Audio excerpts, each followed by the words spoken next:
You had the plan, the opportunity, the ability. So why do you keep missing deadlines? You told yourself this time would be different. You felt motivated, prepared, capable. And yet when the moment came, something shifted. You waited a little too long. You overthought. You distracted yourself. Then the guilt set in. It's confusing because the problem isn't intelligence, it isn't talent, and it isn't desire. So you called yourself lazy. But what if that's not the problem at all? In this video, we will talk about two main things. 1, the real reason behind your laziness. 2, how to deal with it in 5 simple steps. Here in America, we're taught to work hard, to be disciplined, to push through. So when we fail, we blame ourselves. We say things like, I'm just lazy, or I don't have enough willpower. Carl Jung, one of the most influential psychologists of the 20th century, didn't believe the problem was a lack of effort. He believed the problem was an unconscious conflict. Today, we call this unconscious conflict self-sabotage. According to Carl Jung, until you make the unconscious conscious, it will direct your life, and you will call it fate.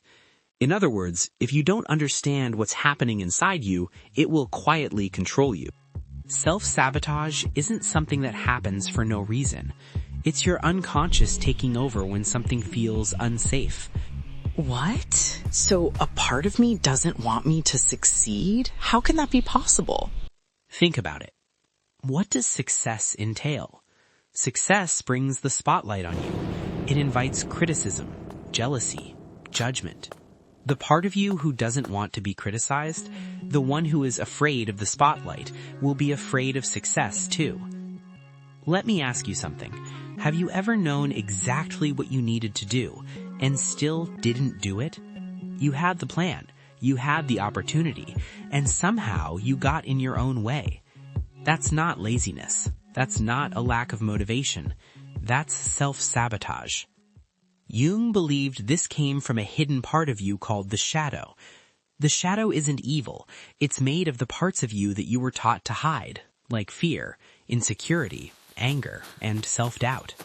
So instead of saying, I'm afraid of failing, or I'm afraid of being seen, the shadow sabotages you.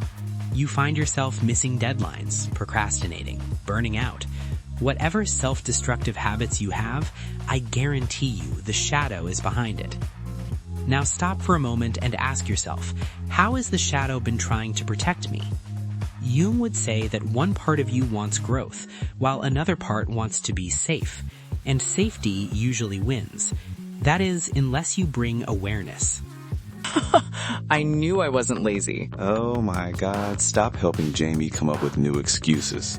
It's not an excuse, Max. It's a real psychological phenomenon. Jung wasn't the only psychologist who noticed this. Freud called it repetition compulsion. It means repeating familiar pain. Maslow noticed people are afraid of their own potential. Carl Rogers said inner conflict comes from living out of alignment with the self. Cognitive behavioral psychologists often say distorted thinking leads to self-defeating behavior. Different theories, same conclusion. Inner conflicts cause self-sabotage. Okay, I get it. It's psychological. Now tell us how to fix him. Hey, I am standing right here. So how do you deal with self-sabotage? First, stop calling yourself lazy. Jung believed labeling yourself only strengthens the shadow. Instead, start paying attention to your thoughts, to your feelings, and the patterns that keep repeating your life. Second, acknowledge the shadow. The moment you notice self-sabotage, say it out loud or in your head. The shadow is trying to protect me. This acknowledgement helps to calm it down. Third, replace judgment with curiosity. Self-judgment feeds the problem. Curiosity weakens it. Ask yourself, what emotion came before this behavior? What outcome am I avoiding? What feels unsafe about success? Am I afraid of being criticized, or is it rejection? What exactly am I afraid of? Fourth, make progress feel safer. Your unconscious doesn't trust sudden change, so lower the pressure. Smaller steps create less resistance. Stop making your goal so important that your future depends on it. That's putting too much pressure on yourself. Tell yourself you are going to be okay no matter what. You can even try visualizing a future where you haven't achieved your goal, but you are still happy and living a good life. This really helps make you feel safe and calm the shadow. Now, without the shadow standing in your way, you have a better chance of achieving your goal. And finally, build self-awareness daily. A good way to do this is by journaling. Journaling? How do you do that? Think of journaling as a conversation with yourself. You write about your day, your feelings, your thoughts. Write without judging, without editing. It doesn't have to be correct. It doesn't have to make sense. You are trying to bring your unconscious thoughts and feelings out, so write without second-guessing yourself. If you do not know what to write, start with one of the following phrases. Right now, I feel. Today, I felt. When I think about, I feel. You can write about an area of your life, such as your career or love life, maybe about a person or a situation. When you do this, patterns starts revealing themselves, and awareness, that's where change begins. Self-sabotage isn't your enemy.